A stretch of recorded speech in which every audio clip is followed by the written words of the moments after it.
रात्रिरूपायतो देवी दिवारूपो महेश्वरः।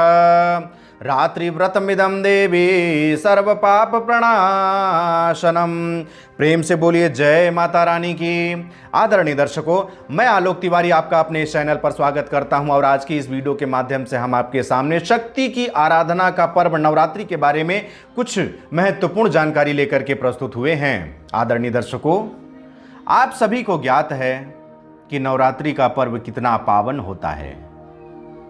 आदि शक्ति माता दुर्गा की पूजा लोग अपनी परंपराओं के अनुसार पर करते रहते हैं, लेकिन नवरात्रि के दिनों में इस पूजा का विशेष महत्व हो जाता है। फिर चाहे वह चैत्र नवरात्रि की बात हो अथवा आश्विन नवरात्रि की बात हो, साल में दो और नवरात्रि आती हैं जिन्हें गुप्त नवरात्रि कहते हैं, जो क्रमशः आषाढ़ और माघ के महीने में आती हैं। स्वास्थ्य की दृष्टि से नवरात्रि की पूजा कर रहे हैं, इसमें स्वास्थ्य कहां से आ गया?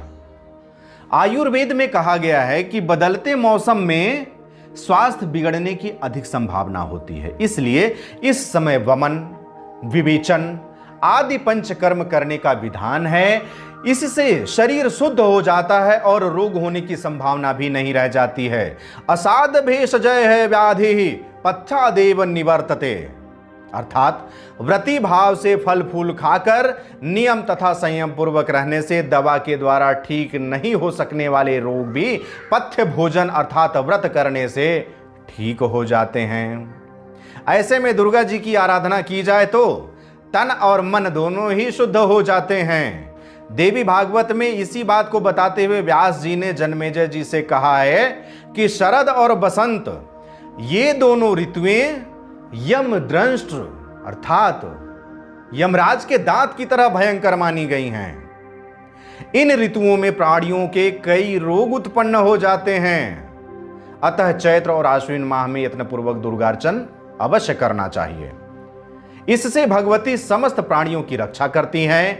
देश के विभिन्न भागों की दुर्गा पूजा की परंपराओं, पद्धतियों एवं उत्सव मनाने की रीति रिवाजों में भले ही कुछ अंतर हो, किंतु नियम एवं संयम से व्रत रखकर श्रद्धा पूर्वक भगवती की आराधना करने का विधान सभी जगह एक समान ही देखने को मिलता है। वेदों में नवरात्रि की महिमा का वर्णन वेदों में भी प्राप्त होता है। दुर्गा पूजन एवं नवरात्रि के विषय में अथर्व वेद में वर्णन प्राप्त होता है कि माता दुर्गा का पूजन इसलिए और अधिक महत्वपूर्ण हो जाता है क्योंकि पृथ्वी से लेकर समस्त देवी देवताओं का अधिष्ठान भगवती दुर्गा में है। इसलिए माता दुर्गा का पूजन कर लेने से सभी देवी देवताओं का पूजन करने जैसा फल ही प्राप्त होता है।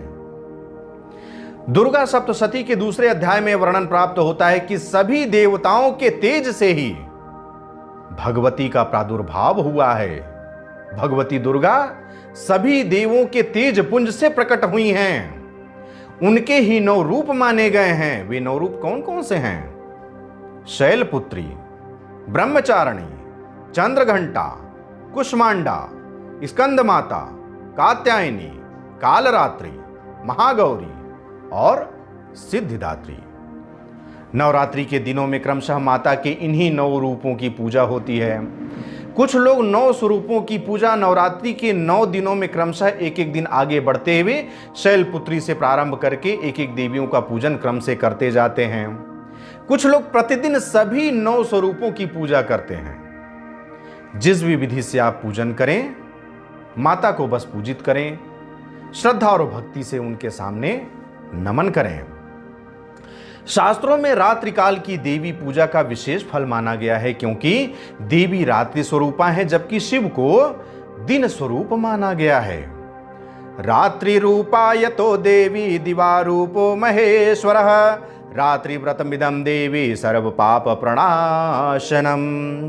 इसलिए नवरात्रि व्रत में रात्रि का व्रत रखने का विधान बताया गया है। इस तरह से आपके सामने नवरात्रि के बारे में संक्षिप्त जानकारी प्रस्तुत की गई। मैं आशा करता हूं कि यह जानकारी आपको पसंद आई होगी। यदि यह जानकारी आपको पसंद आई हो तो मुझे कमेंट बॉक्स में लिख करके अवश्य बताइएगा।